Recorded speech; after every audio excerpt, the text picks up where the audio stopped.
guys, welcome back to another episode of the Dropping Down from the Rafters podcast here on Toned In Entertainment. Joining me, co-hosting for this episode, she's back. I'm again. back. You know me too well, Tony. I do. I don't know why I had the urge to do that, but you do it much better. So go ahead. Julie Cutler is back in the house. I'm back. As always, Tony, thank you so much for having me. I'm always very excited for all of our shows. I know I say that every single time we do this, but I was particularly excited about the timing of this show because we have someone on today who is a good friend of mine and has also just been on fire in his career recently. And so I felt that when we were planning to have future podcasts, future guests, I felt that this was someone that we really needed to get on here right away while we still can. And so without further ado, hailing from the Sun Pyramids in the Aztec ruins, weighing in at 236 pounds, he is the current NWA Midwest champion, Dante El Jaguar Casanova. I never get tired of that. Dante, thank you so much for joining us, especially because I know you have a very busy schedule these days. We were just talking a little bit before we got on the show about some of the promotions that you've debuted at recently, some places that you've been booked recently, and you've been all over the place. I've worked with you up here in Massachusetts. You've been called upon in Atlanta. Obviously, you're out in the Midwest. How are you doing these days? How are you keeping up with everything? Well, first and foremost, thank you guys for having me. I do appreciate you guys allowing me to come on here and just chat with you guys. It's always a good time to chat with you guys and see a good friend like Julie. It's always love seeing her. Tony, I enjoy spending time with you, and every little chit chat we have is always a good memory of mine. But in terms of how I've been and how I've been handling everything, I'm doing good. I'm busy as ever, like you said. Just debuting at a whole bunch of new places, taking this title anywhere and everywhere I can. So I'm living the dream, really. Can't complain. I was going to say, Julie hit me up, maybe like 2 weeks ago, 3 weeks ago. And she said, what do you think about having Dante Casanova on the channel? I said, come on. That's an easy answer for me. We've done, I believe, 3 in-person interviews, Dante. We did CCW. We did some themed interviews at Pro Wrestling Action.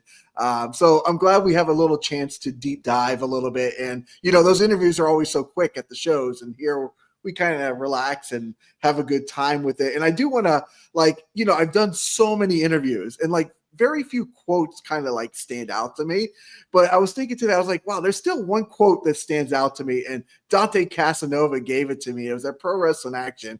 And I asked you, during the Halloween show, and I said, if you hear a scary noise, do you go investigate, Dante, or do you try to handle the business? And you said, man, I'm Dante Casanova.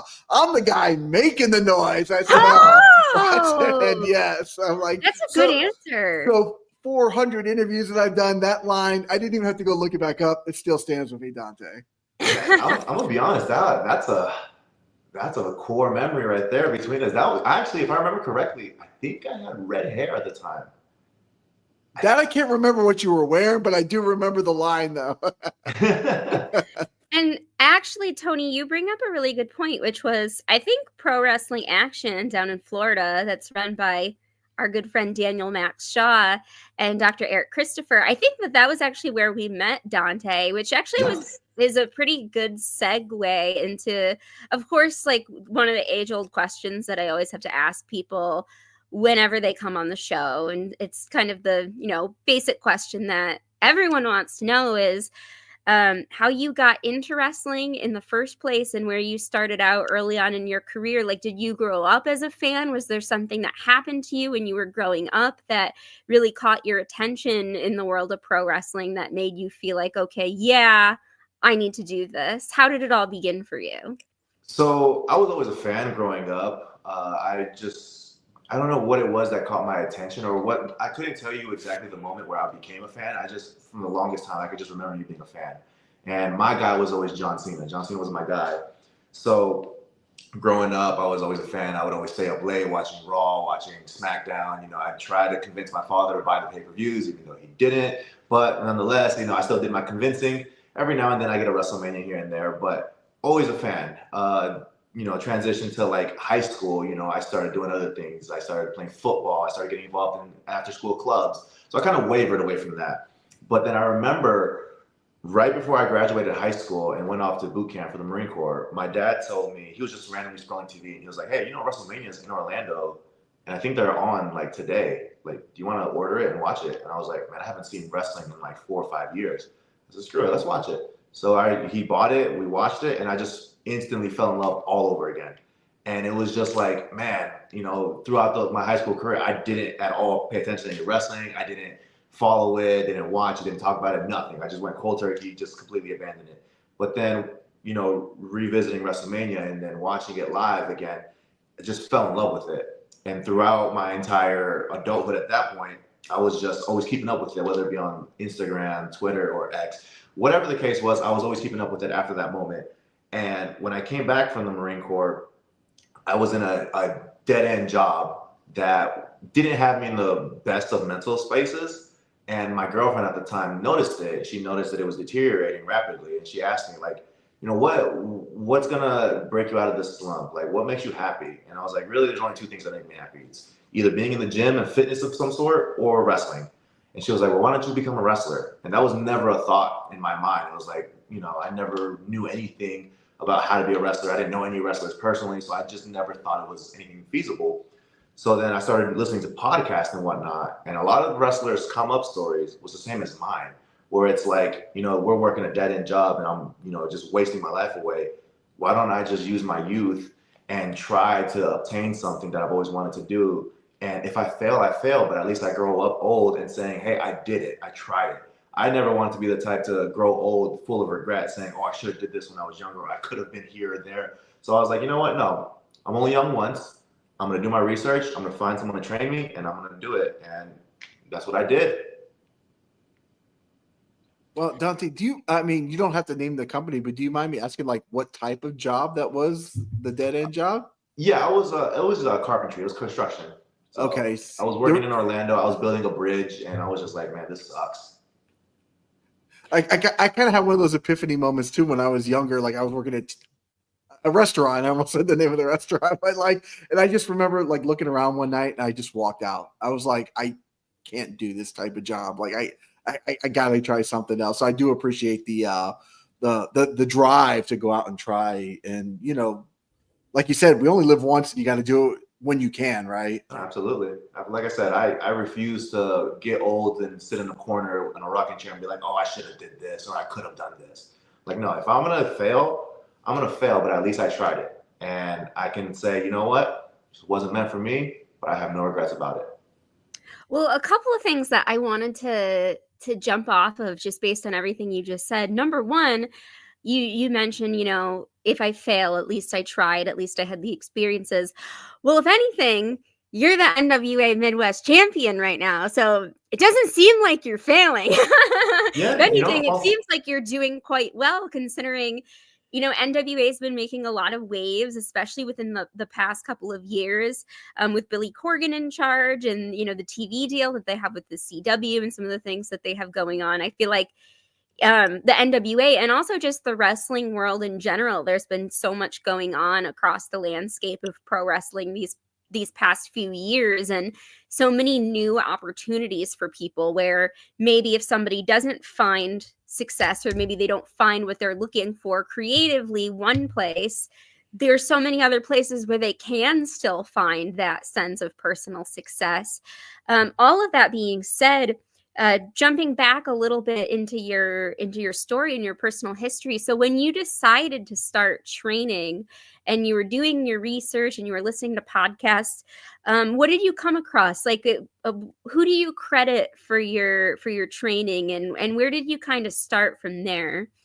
I couldn't tell you exactly who I would credit who gave me I need to do it. It's just like over time, just listening to so many people's like origin stories, it was like, okay, this person, same thing, dead end job. This person, dead end job. This person. So I was like, you know what? That's enough. I've heard enough. I can do it too.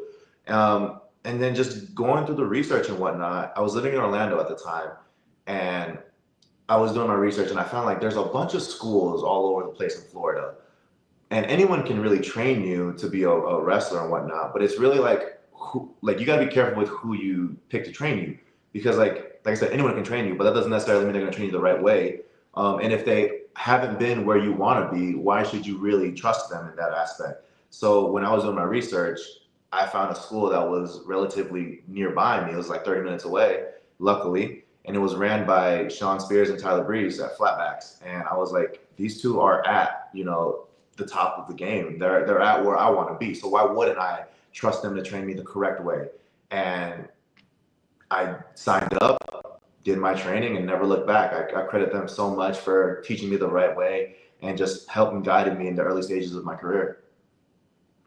Cherry Bomb says, love it. Always go for your dreams. What brings you joy is a priority. Absolutely. Could not have said it any better. And interestingly, Flatbacks, I'm not exactly sure. I don't remember offhand what year they opened their school, but they haven't been around for a terribly, terribly long time, I don't think, in comparison to some other schools. But man, have they produced a lot of good talent in the amount of time that they have been around, which, to your point, seeing that they've both been on, you know, all of the major companies on TV, you know, of course you're going to see their combined experience and say, like, those are the guys I want to train me. But even in just the amount of time that they've both been trainers, I've heard so many people say, there's a handful of people that I knew from the get-go had trained at Flatbacks, but there's a lot of people actually that I didn't know trained there that as I get to know them, I hear,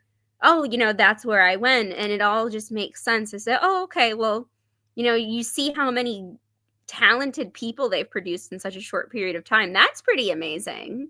Oh, absolutely. And like I said, it all just, it's really on who is training you. Like, obviously, like I said, anyone can be a trainer, but when you ask wrestlers or anyone involved in the business, if you just ask them their opinion on Tyler Breeze or Sean Spears, they'll tell you like they're top tier. They might not be like the most famous person in the world, but like they're so highly respected in the game that you'd be a fool to not trust them to teach you the right way of this art form. So like you said, they produce a handful of talents that are up and coming and are just making waves in the world of professional wrestling. And, you know, I'm very thankful that I was smart enough and had, you know, enough wits in my brain to allow them to train me.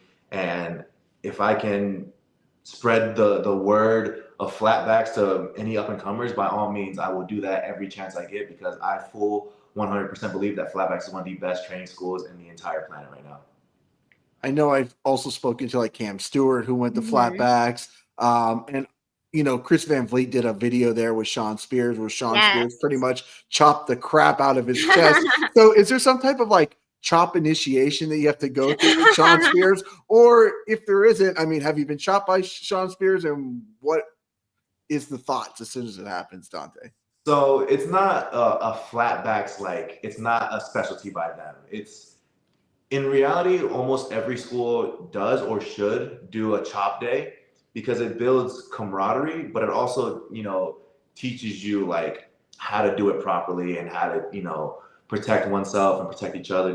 But more than ever, it builds camaraderie, because like, you know, wrestling hurts, but like if you can do that and still, you know, be buddy with the person that you're training with and you have trust in them, like I think it's necessary. So have I been chopped by Spears? Yes, absolutely. He's got knife hands for sure. Definitely one of the hardest choppers I've ever, probably to this day, still the hardest chopper that's ever chopped me.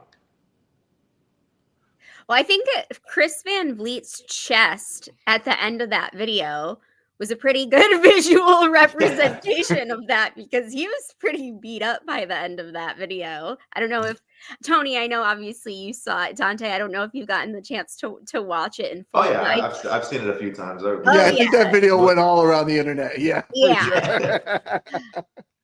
So when you first started training, I think Florida is a very interesting place to be, because it's a great place to be in the sense that, like you said, there's a lot of wrestling schools in Florida. I think as somebody in your position that was, doing their research and trying to find a way to get started, I think in a lot of ways you're really fortunate that you just happen to be based in Orlando, because I feel like you're already in the center of like one of the major wrestling hubs in the US. So once you were fully trained and you went and it was time for you to kind of get started and start building your own brand, like, did you already have sort of an inspiration behind the character that you wanted to be? And how did that sort of develop as you got going and sort of said like, okay, well, now I'm fully trained, the ball is in my court, and it's time to get to work? So whenever I was training, some people they just go through training because that's all they're focused on is I want to learn the right way. And yes, it was very important to be super fixated on learning the correct way, but at the same time, I wanted to get ahead of the game. So like while we were training, I was still trying to figure out what I could do as a character, like who could I be, who I could portray. And funny enough, the real person behind Dante Casanova hates attention. I hate being the center of attention. I hate people looking at me or whatever. Like, I like to be to myself. I like my space. I like to be reclusive. I like to be isolated. So growing up, I was always that. I never really, hung out with many people or whatnot. I always just kept to myself. And so one of my outlets was this very popular anime called Dragon Ball Z. And one of my favorite characters of all time in any aspect of media, whether, whatever the case is his name is Vegeta. Vegeta is like the anti-hero of Dragon Ball Z. He's like second behind Goku. And just this cocky demeanor about him, this cocky, prideful demeanor is something that I very much gravitated towards, because he's just all about like himself. He's very pride in his race. He's very prideful about his strength and just being the top dog. So I always loved that. And, being seclusive and whatnot and being away from everybody, I never really looked at that aspect of it. But I was like, you know what, if I'm gonna be a wrestler, I'm gonna try to be the top dog. I'm gonna try to be, ahead of everybody. So really, and this is just a cop-out answer, but like my first character was just trying to portray Vegeta in the wrestling world. Now granted, it didn't really stick very well because I no longer do that, but that was my first inspiration, was really just looking at something that I grew up watching all my life, someone that I very much admired and loved, whether that be his characteristics or his mannerisms or whatever, and I just try to emulate that as best as I could in the wrestling ring. It's so cool how we pull just inspirations from just like, not even professional wrestling necessary, but just like, I know there's so many people that have recently taken anime and like, inspired it into their wrestling. And it's just really cool to see like how the mix of cultures can all come together. Cause, from the first time that we met Dante, we didn't even know each other the first day that we did an interview. Right. We literally met, and I believe, God, I'm trying to think. I think it was ERA that brought you over, and he's like, hey Tone, I got a guy you have to interview. He was just on AEW Dark. He's gonna do big things, and forgive me if I'm wrong, if it was ERA, it might have been, because I know I interviewed you guys back to back, but somebody there at CCW, and they're like, you need to interview this guy Dante Casanova, like he's gonna be a big star. And I'm like, okay, well, I trust you, like let's do this, and from there we had a really fun interview, and I've been watching your career progress so much. And even in, I think that was 2021, if I'm not mistaken. So yeah, 22. It was right after the pandemic, kind of like things were getting back to normal. So I know obviously the character of Dante Casanova has evolved drastically in that amount of time. So I don't know if you can kind of give us maybe a little timeline or the thoughts of the evolution of like Dante Casanova, even in those past 4 years. No, absolutely. Like I said, I was never really the attention person, so I never really knew how to express myself. So my easy way to enter the world of professional wrestling was portraying something that I knew. Like I said, I grew up watching Dragon Ball Z. So that was my easy way of just being able to get reps in the wrestling ring in front of people, was just portraying this character that I watched all my life. But I learned very quickly, and thank God that I learned very quickly, that you can only get so far just cosplaying. You can only get so far just being somebody that is already, existing in a form of entertainment. So you're not going to see Vegeta main event WrestleMania. You know, let's just be honest. So I knew very early on that there was a limit, there was a ceiling to how far I can get. So I started really thinking to myself, like, man, this is all I ever knew. What can I actually do? Who can I portray and whatnot? And I was like, I took a moment and sat down and was writing down stuff on a notepad, and I just wasn't getting anywhere. And I remember explicitly, I just like dropped the notepad and the pen, and I was like, why am I looking so hard to be somebody that I'm not? Why don't I just be who I am? Why don't I take a deeper look into myself? And I'm 100% Mexican. I'm first generation here in the United States, but my family has always been very, very prideful of like our Hispanic roots and our Mexican heritage, and even so, you know, our Aztec heritage, because we're 100% Mexican. So I was like, I'm very proud of that too. I very much do embrace my Mexican culture. So let me look at the Aztec heritage. And not a lot of people know about Aztecs and whatnot. They weren't around for a very long time. They were around for around 200 years, if that. So there's not a lot known about Aztec heritage or community or whatever. So I was like, well, this is my ancestry in real life. This is what I am, you know, derived from. So why don't I do my research, do my due diligence, and just, instead of being somebody completely different, why don't I just revert a little bit, keep a little bit of myself, you know, to my true nature, but bring homage to my ancestry and bring that to life. Let me showcase that to the world, just who the Aztecs once were and why they were so feared and revered in their little time frame that they were there. So I kept aspects of the Vegeta character with his pridefulness and his cockiness and his arrogance a lot. So I still have that. That's never gonna go away, because realistically, I'm the same way too. I say, I don't want that to go away, Dante. I love that. It goes hand in hand with the Aztecs, because they were ruthless, you know, don't take no for an answer warrior tribe. So there's aspects of the supernova Dante Casanova that transition to El Jaguar Dante Casanova. So there's a little evolution in terms of like, yeah, I'm not the same person, but I kind of am, just presented differently.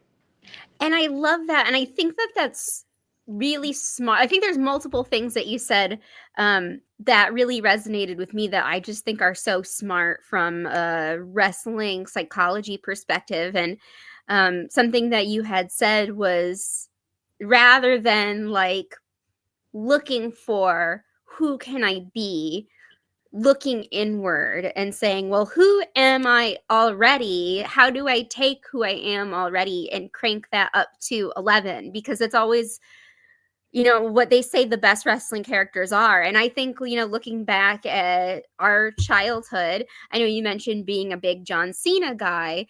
And I mean, if you think about like Stone Cold Steve Austin or The Rock, or, you know, all of those Kurt Angle, all of those people that were like people that I looked up to when we were growing up, you think about like what their character is, it's not something that's really hokey and out there. It's really just like a version of themselves. And something that I love as well is how you mentioned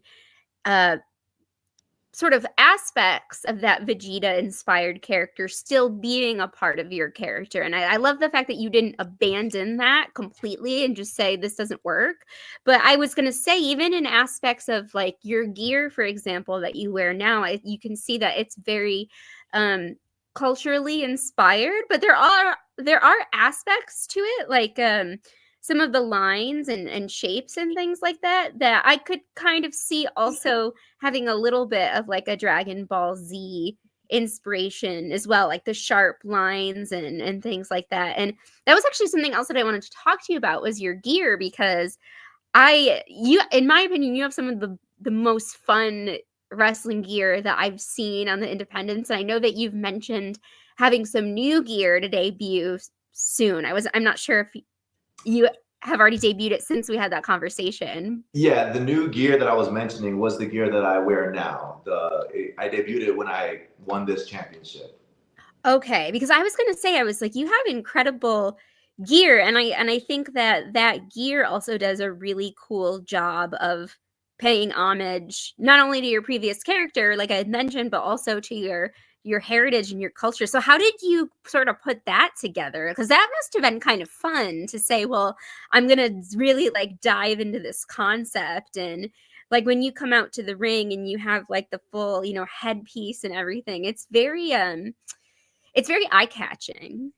So I've always been of the mindset like if you want to stand out, like you have to have great gear. Like that's the first thing people see more than anything is when you step through those curtains, they see your gear first. And I've always wanted to just captivate somebody instantly as soon as I step out. And what's the first way to do it is with good gear. So I've done a lot of research on my heritage of Aztecs and whatnot, and like they wore big jaguar headdresses or eagle headdresses. They had feathers. They had, you know, all types of cool displays and whatnot to not only like for ceremonial reasons, but for like battle aspects as well. And now, not only like is it captivating, but it's also terrifying in a sense. Like you look at it and you're like, oh, they're not here to play around. Like they mean business. So I'm always looking for that aspect of like, how can I not only get your attention, but show you that I'm not here to mess around with anybody. Like this isn't a game to me. This is who I really am. Like I'm in here to, you know, be the top. And if you're gonna stand in my way, you're gonna pay for that. So I'm always looking for a way to captivate you, but also intimidate you. And there's little aspects, like you mentioned, like Dragon Ball Z that transfer over to that as well, because like some of the Dragon Ball Z characters, they have some, you know, they're more simplified versions, but some of their gear is kind of like almost intimidating as well, because they have some bright colors or they have some dark colors, and they have some, you know, geometry shapes in their gear that's like, okay, that kind of looks intimidating. So I kind of wanted that as well in my gear for all the shapes and whatnot that I have to be like, you know, get your attention, if that makes sense.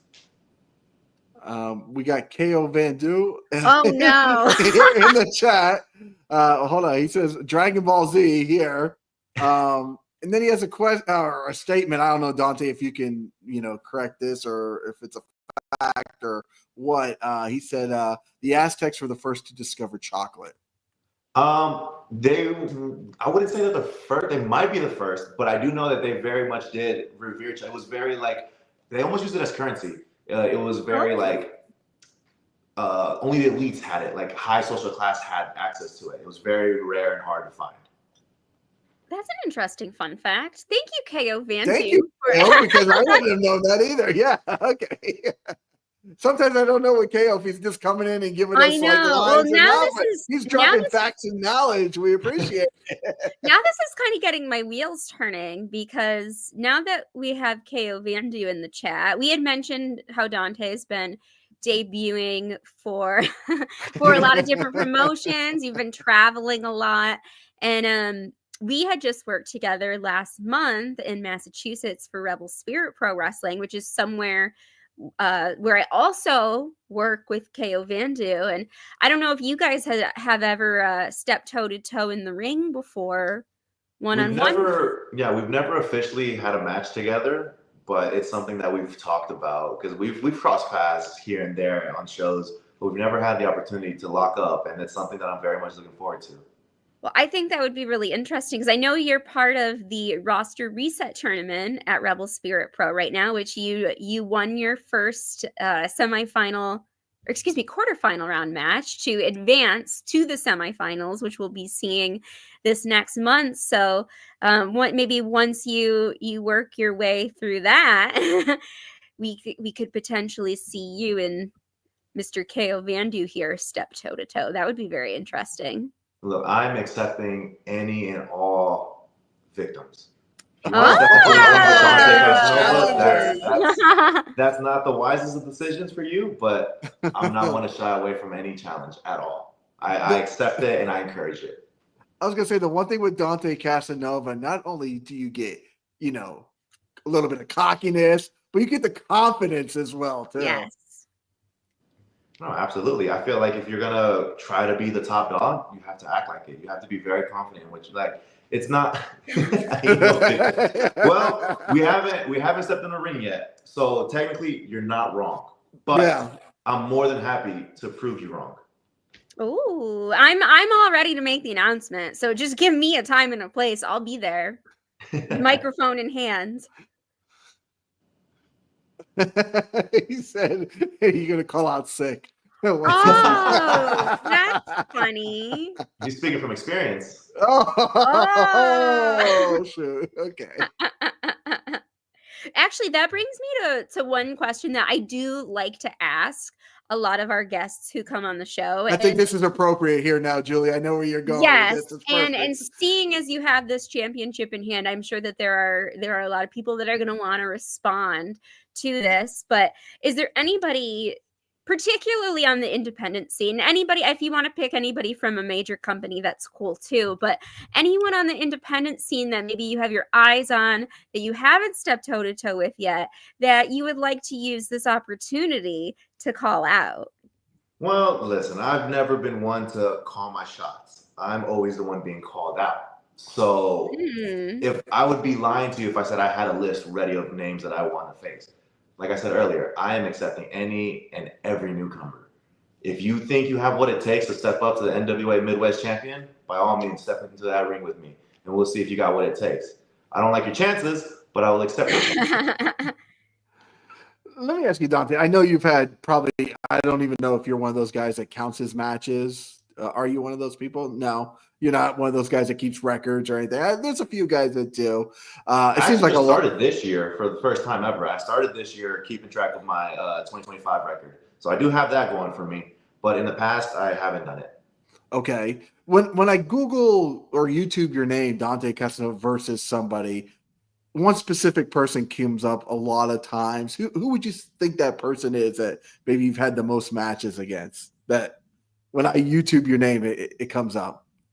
I think off the top of my head, I think the person that I've wrestled the most might be Mikey Spandex. That's the name that does come up. Yeah, I Yes. think I've wrestled him 3 times. Okay. Only three Um, times, and still like that's actually the name when you put YouTube Dante Casanova versus Mikey Spandex is no, the guy. there's nothing but love between me and Mike. That's one of my brothers. I love him to death. I very much enjoy every single chance I get to step in the ring with him. Not only do I know that it's going to be a hard hitting match, but it's also going to be one of my better matches, and it's just going to be one of the most fun matches I always have. Like every match we have, we just go out there and just bring each other to that next level that we have reserved specifically for each other. Because like, there's just something about him that I love working him. Like he's my, I would honestly say he's like my other half.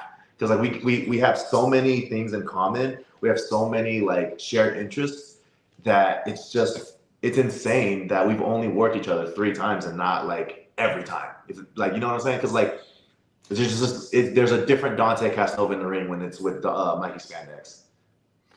You said interest, and what are some of your interests, Dante, like outside of the world of professional wrestling?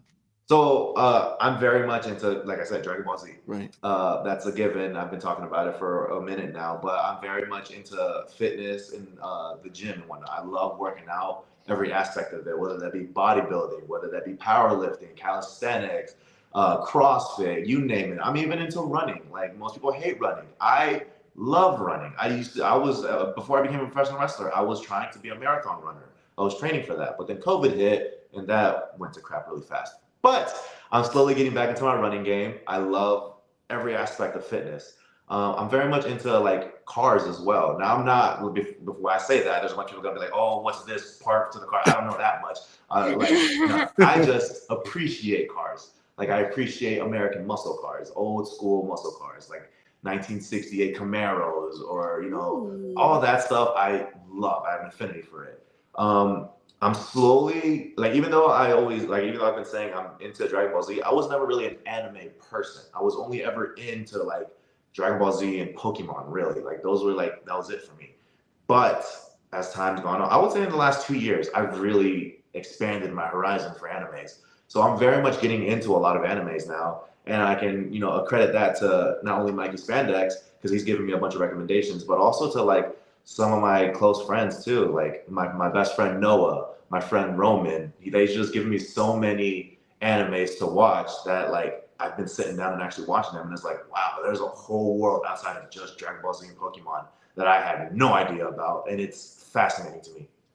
It's funny that you mentioned that too, because I do feel like there is a lot of crossover between like the wrestling world and the anime world and like the cosplay world. And I think anything that sort of like almost like allows people to creatively step outside themselves a little bit.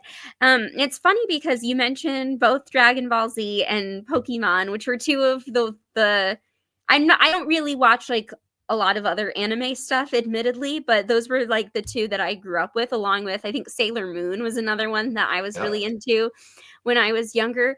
Do you have a favorite Pokemon? Ooh, that's a Or tough like a one. top three, if you had to narrow it to like a top three. In what aspect though? Because like there's different aspects of it. Are we talking like just by Just design? Are we talking it, like my favorite to play with and like a battle wise? What are we talking here? if you had to pick like overall category, like think Hmm. all of those things, like design, what their power is, like what their character is, play, things. I would say overall, playing with them overall. If you had to pick like a top three to narrow it down to, I think it would be Salamence, Gengar, and Machamp. interesting. Machamp because just look at him. He's got 4 arms and he's just built like a unit. Like he's the ultimate gym bro. That's the old like if I'm squatting heavy, that's who I want by my side. Machamp That's is the fair. guy. I'm a big Jigglypuff girl. I Okay, I love can little. see that. I can see I that. love Jigglypuff. Pikachu. I mean, Pikachu's the OG. The other thing is, I feel like there's so many new Pokemon that have come out over the Mhm. years that I don't really know a lot of the newer ones. Like I remember, like when we were little, like Mew and Mewtwo, the Pokemon movie, when like that was a big thing. But I think Jigglypuff is my favorite of all time. No, you're definitely right about there being a whole lot more. Like I would say I started falling off after like Gen 4. Like if you ask me any Pokemon about Gen 1 through 4, I can pretty much tell you. But like once it started getting to like Gen 5 and 6, I started like falling off. Like I played the video games, but like I didn't really like, give my all to it like I did when I was younger. That was like one of the first video games that I think I played actually, were like the original uh Pokemon games that came out for like Game Boy. So my Where it was first my first solo video game console that I owned by myself was actually a Game Boy Advance SP, the little flip one. And my oh, first game for it was actually a Dragon Ball Z game, and I didn't really have an affinity for it at the time. Um, I loved Pokemon because I remember just watching it, and so I remember my cousin had Pokemon Blue, and he was like he didn't care for it anymore because he already played it. I always wanted that game, so and I I was think like, that was the one that I played. yeah, so I was like probably like 5 or 6 or something like that. And I just vividly remember trading him my Dragon Ball Z game for a Pokemon game. And that is the very first solo owned game that I owned was Pokemon Blue. And my very first starter was Charmander. I was a big Charmander Ah. guy. Yeah, Charmander is a good choice. I always bothered me that you could never pick Pikachu because I was like, well, that's what they did on the show. I was like, why Right. can't I do it? But I think my top three were Pikachu, um, Jigglypuff, and I actually really liked Meowth. Meowth. Yeah, and maybe it's because I'm a cat person too, and I like the idea of like this little evil cat that for some reason seems intellectually a lot more advanced than all of the other Pokemon. And Jigglypuff, I like that she was pink and that she would sing people to sleep. I'm also a big into nap culture, so that was something that I really enjoyed. Tony, do you have favorite Pokemon? I gonna have to plead the fifth because I am Uh-oh. not in that realm. But I was gonna ask both Oh of no! you. Yeah, I mean, I grew up in the He-Man Thundercat era, so I'm a That's fair. few years older than both of you. So like, my goes to the Transformers and the GI Joe. We can talk about that all day long. That's fair. But I did go to a trading card expo like 2 weeks ago, and it's insane because I went to it as kids, and it was sports cards. And I see these kids carrying around briefcases, like sealed boxes now, and they open it up and they've got these graded Pokemon cards inside of them, and they're going for hundreds of dollars, I'm guessing, or thousands Really? even, or it was crazy, like literally displays of graded Pokemon cards everywhere. And to me, I'm not knowledgeable about it, but I do appreciate the I don't know, Commitment? the commitment, the theme behind it, because like I'm a trading card nerd just by, from growing up. I still like collecting if wrestlers have trading cards. Like I'm not an 8x10 person or anything like that, but if they have a trading card at their booth, like I'll buy the trading card because Ooh. I love the trading card. So it is kind of cool. So let me ask both of you, did either of you two venture into like the trading card world of Pokemon?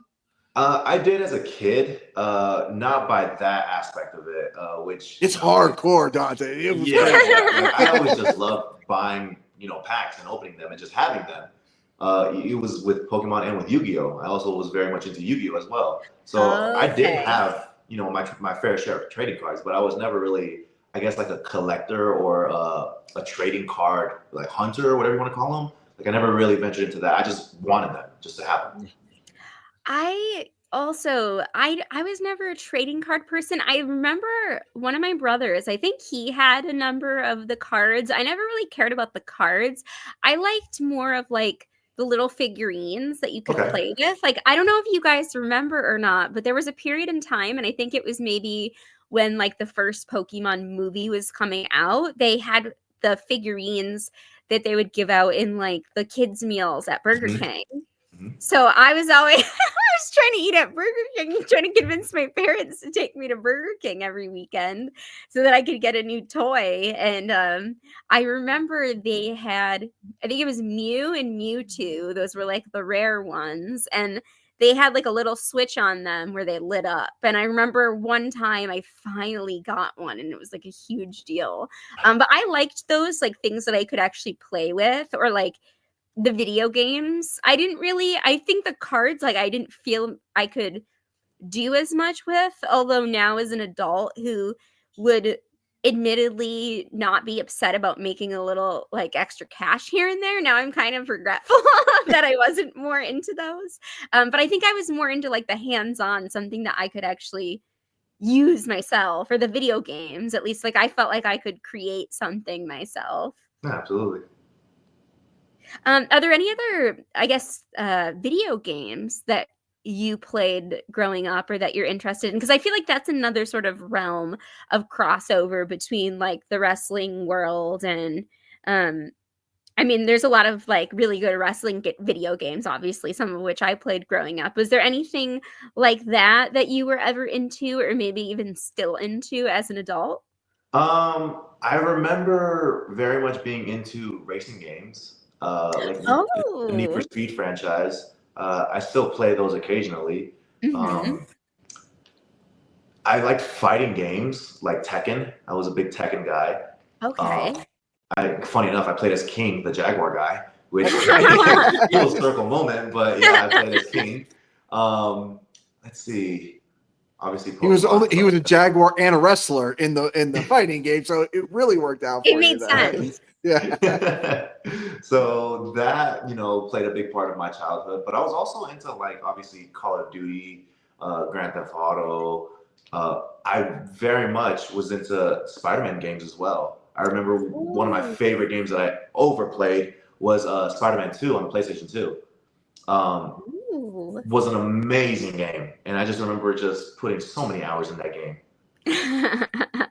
They are not making video games like they used to. And I know we sound like No. some old people saying that, but like literally I own a PlayStation 5 and I play 2 games like to this day because it's just Yeah. like nothing interests me. And I was a hardcore gamer. I'm talking like Okay. 15 when Gears of War and all these games, Battlefield and everything. I was playing every game. But like I Yeah. literally just play Street Fighter and like, Overwatch. Like I'm like, that's it. Like that's it. Yeah, I just recently started playing video games again, actually, within the last month. I Oh, stopped wow. playing. I stopped playing for years because, like you Yeah. said, to me, the gaming industry just fell off. It It did. just didn't hit the same. But I recently got back into it and whatnot, so I've been playing a little bit here and there.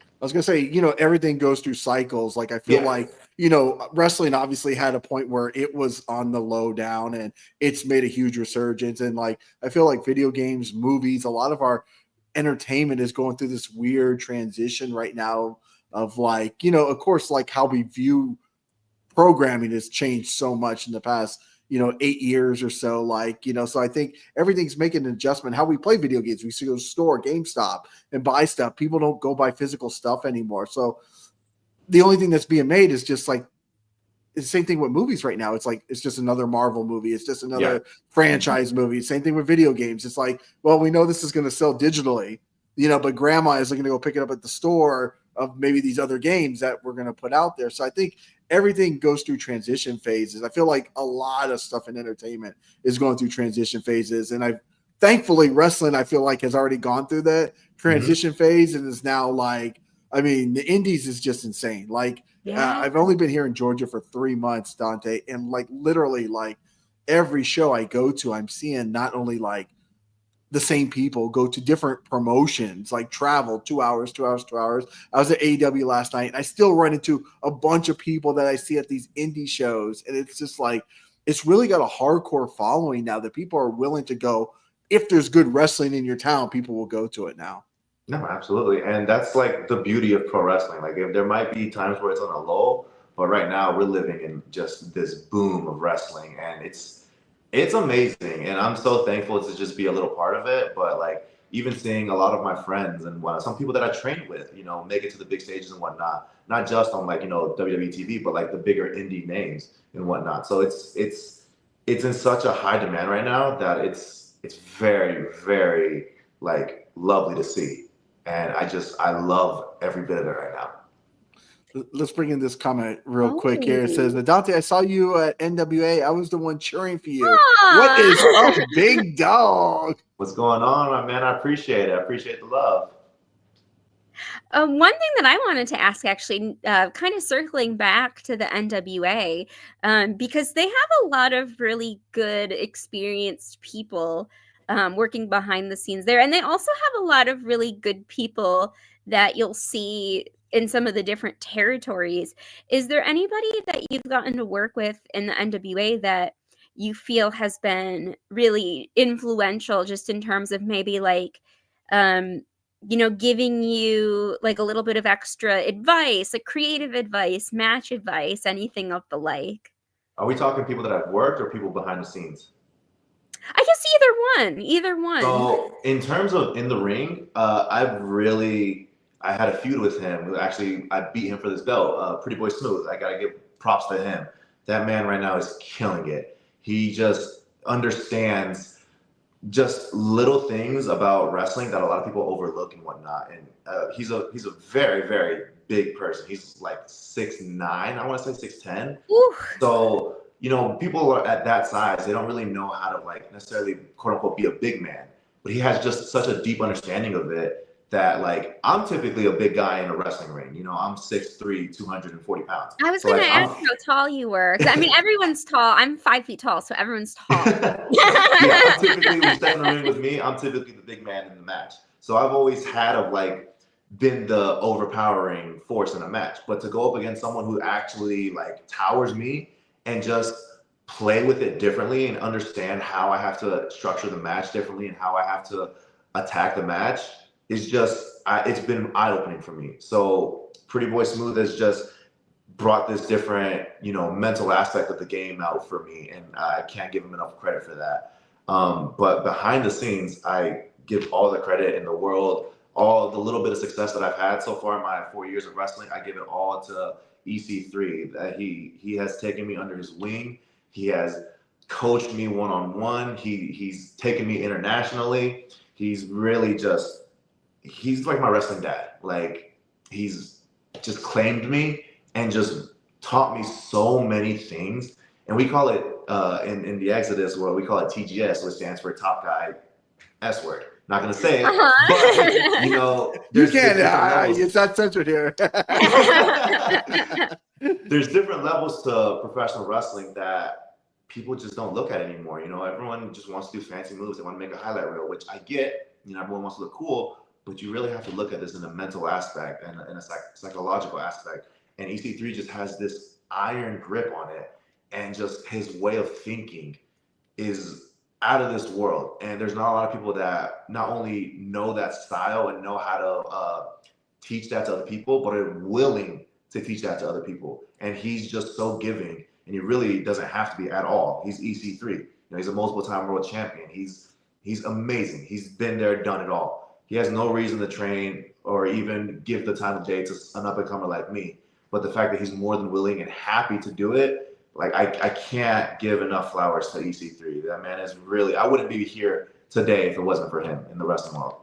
It's interesting that you say that too, and I'm not surprised to hear you say that, because I feel like I've heard similar sentiments shared by some of the other Exodus guys that I know, like someone else that I've worked with previously. I know he's been injured for a little while, but probably coming back in the relatively near future is Jason Hendricks, and he's someone who has gone through quite a character evolution this past year as well. And it, from some of our conversations, it sounded like EC3 played a big role in sort of helping that come to fruition. So I have to say, it's really, it warms my heart to hear you say that, but it's funny because it's not a surprise. It sounds like he has been a really influential person, not just on screen in NWA, but behind the scenes as well, particularly as a part of this territory. And so it always really just warms my heart to when you kind of see a pattern of people who have that level of experience in the industry that have a tendency of giving back. I know for where he's been, Dustin Rose is another person that kind of has that sort of reputation. And so it's always, it's cool when you find out that your heroes, the people that you've emulated just watching on TV over the years, are actually wonderful people behind the scenes as well. No, absolutely. And like I said, he really has no reason to do this other than he just loves professional wrestling and wants to give back to this great art form. And he's so good at like finding what is your, I guess what I would say, like your weakest trait, and just making that a strong point of yours going forward. And the way his mind is wired and the way he thinks and articulates and just breaks down not only characters but matches, it's like, it's crazy to me. It befuddles me to this day, conversations that I have with him of how he breaks things down. And it's like, man, to have that level of understanding is just, if I could have a fifth of that, I'd be leagues ahead of everyone right now. So it's no wonder how he made it, as far as he did. Like, he deserves every bit of, fame and accreditation and everything. That man is just leagues above your everyday wrestler. Like, it's crazy to me. Yeah, I was gonna say, Dante, last year I got to attend an EC3 seminar. I got invited as part of the media down here at CCW. He was doing it when the NWA came down here. So I got to sit in on the seminar, which was like 2 hours or whatever. And it was like, even as someone, I've never, ever stepped foot inside of a ring as a performer, and I never will be, but even just somebody there watching, I feel like I learned so much. And like one of the takeaways that I got, and it's something I've always tried to practice, was he said something to the extent of like, go out there, work, get your reps in, this and that, but always be careful of who you go and work for.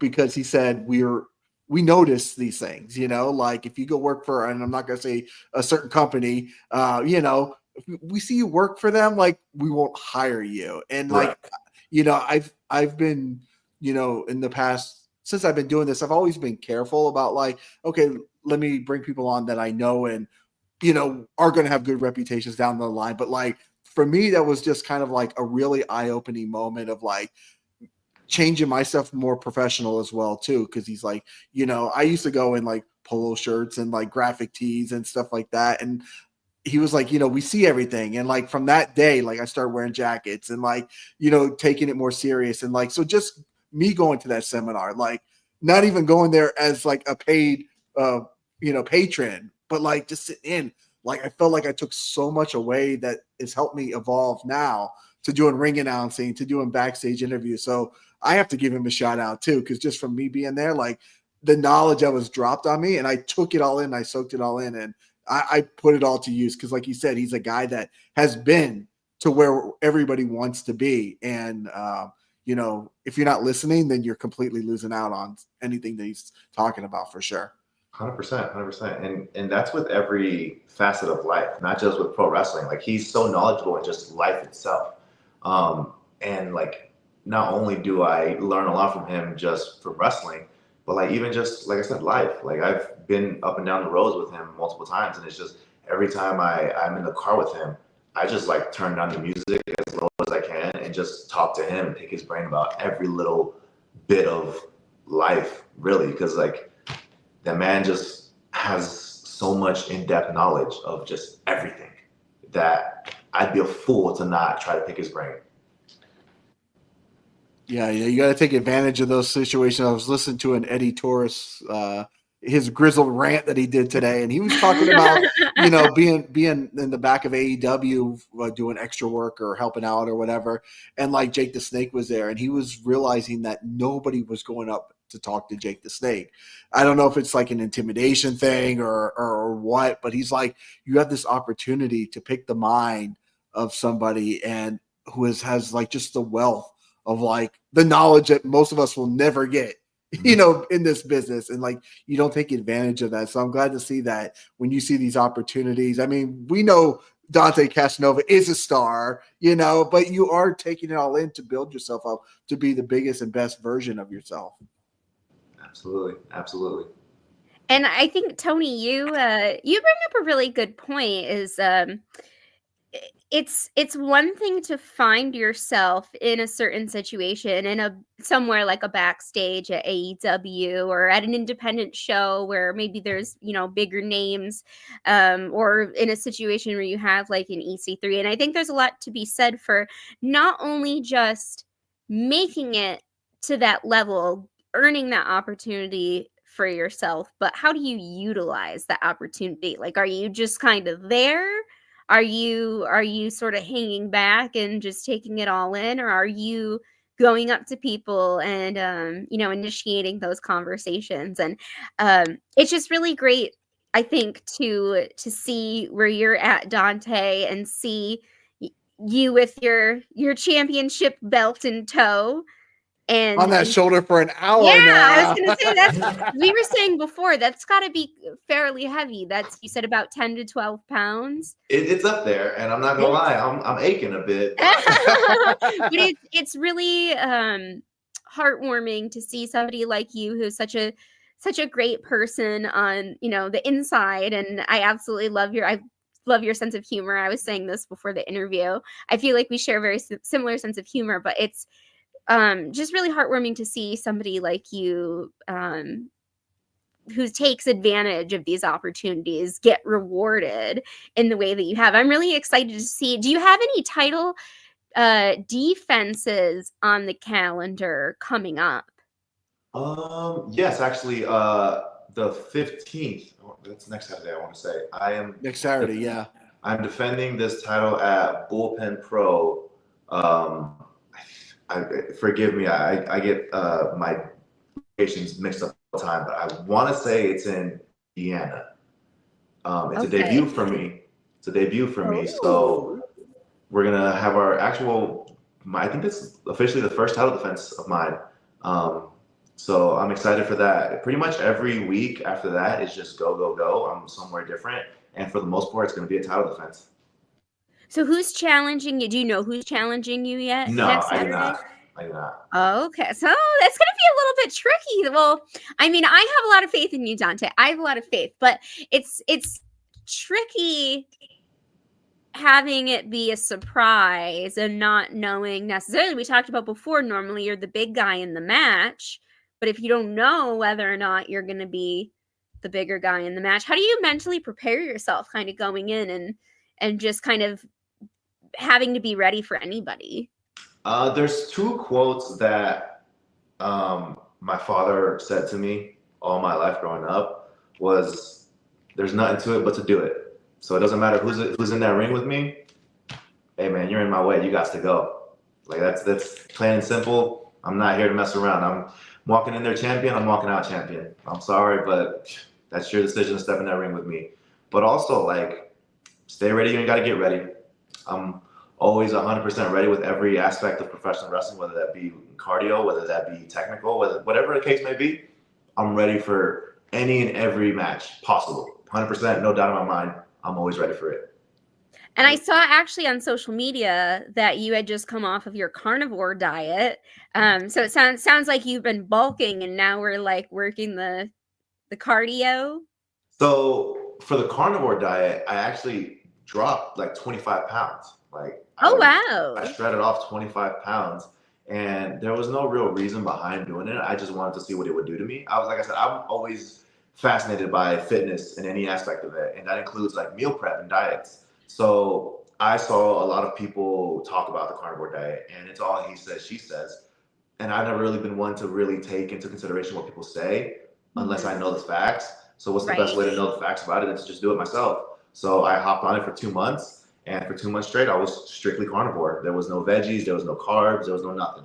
Just straight chicken, beef, turkey, and eggs. That was it. Wow. I guess if you're eating a lot of like particularly lean meat, I guess I could kind of see how that would work out. Yeah, and like I said, I dropped 20 pounds. Wasn't intentional, but I mean, I look great in pictures, so can't complain. Now you're adding the carbs back in, because I saw you posted something on your story about how like you're getting a lot of energy now with the carbs. So is that helping with your cardio? Yes. So with the carnivore diet, again, there's no carbs because it's all meat. So my cardio unfortunately took a slight hit, and I noticed it. And I wasn't a big fan of it because I very much love and pride myself on just being able to go in the ring. But there were times where I'm like, oof, I need to catch my breath. But now that I've been slowly adding back my carbs, I just noticed that my wind is just almost back. Like I can just sprint for a long period of times now. And I just have this acceleration now that I didn't have for those 2 months. And I'm just so glad to have that back. I would be really glad to have the carbs back too. I'm not gonna lie. I don't know. I'm very impressed that you were able to maintain that for that long, because man, I love my carbs. I love my carbs. I'm a balanced type of guy too. I like a little bit of everything, like to go cold turkey, so to say, on everything but turkey. It's a little challenging, but is that how jaguars eat? They just eat raw meat? You know, we're one of the apex predators. So if that's all it takes, I'm gonna do it. We eat meat. We eat anything that's available to us except for carbs, apparently. Right. Well, Edwin, the photographer, our buddy here, came in here with a $5 super chat. Edwin, thank you so much for the support and coming in. If you have a question for Dante, please let us know. We're about to wrap this up here in a few minutes. Dante, I mean, I know you mentioned Julie asked you about the title defense. I know you have a couple other shows coming up too. Maybe you want to tell us about? Every week is just somewhere different. This upcoming week, I'm off tomorrow's Friday at the time of the shooting. So this week I'm taking a break. I'm recovering a little bit of injuries and whatnot. So I'm doing my due diligence and actually listening to my body to give myself a little bit of a break. But once, next week starts up, we're off and running again. We're at Bullpen Pro the 15th, the 21st. I want to say I'm in Frontline, which is in Wisconsin. And then the 22nd, I am in We Are Destiny. It's a debut. I want to say that's in New York. And forgive me, I'm so sorry, but I've been thrown so many like opportunities that they're all just meshing together right now, and I have to look at my calendar. So I can't name them off the top of my head, but pretty much every week I'm pretty much booked out until August.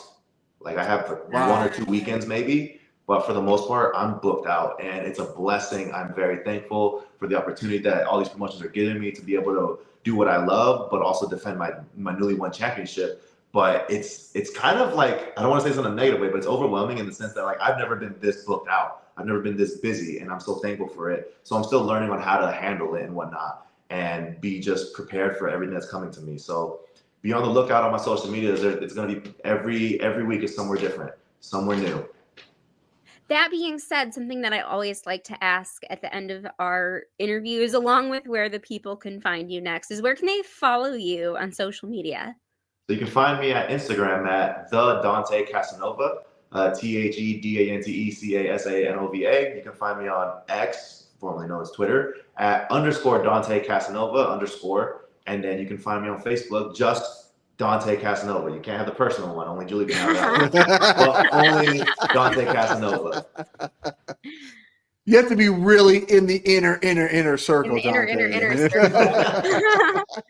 Well, Dante, thank you so much. I'm very excited to work with you again next month as well. I had mentioned previously you have debuted for Rebel Spirit Pro up in Massachusetts, which is one of the places where I do ring announcing. And you have been a successful part of our roster reset tournament. You won the quarterfinal round last month, your match in the quarterfinal round. You'll be advancing to the semifinal round, and then hopefully the final round, which we will be doing on that same night. I believe that show is on Saturday, March 22nd in Marlborough. So I'll be seeing you again then.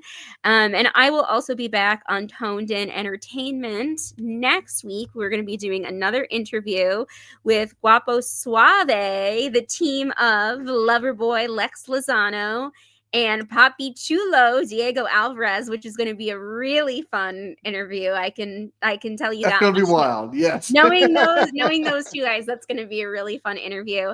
I do have a couple more things that I'll be sharing on my calendar in the somewhat near future. I am just waiting for some official announcements to be made in order to share some of those things. But nonetheless, I'll be back here on Toned In Entertainment next week. So perhaps I can share a little bit more with you guys then. And my social media, I'm primarily on Instagram. It's at The Crown Jewels. Crown is with an E at the end. It's the old English spelling. That's just how we roll here. And as for here on Toned In Entertainment, tomorrow's Friday, which means Turnbuckle Championship Wrestling in Watkinsville, Georgia. I'll be doing some backstage interviews, and all I can say is I have some big stuff planned, that's for sure. And then Saturday, we will be at Charlie's Collectibles in Stone Mountain, Georgia.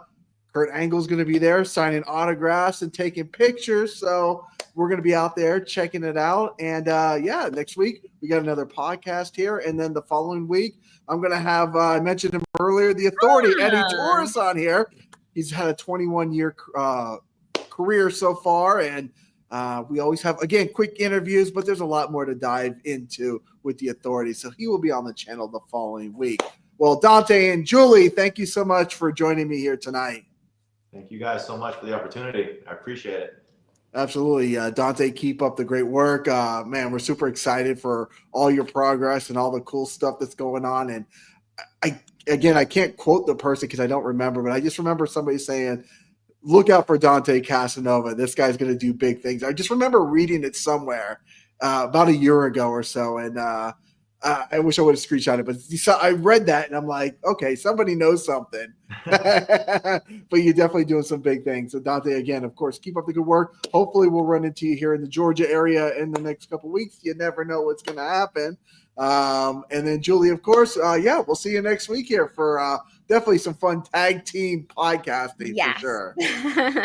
Thank you, Tony. Absolutely. Well, guys, if you like interviews like this, make sure you hit the red subscribe button so you can stay tuned in here to Toned In Entertainment for future videos. Subscribe to the channel. Do it. Go now. Do it now.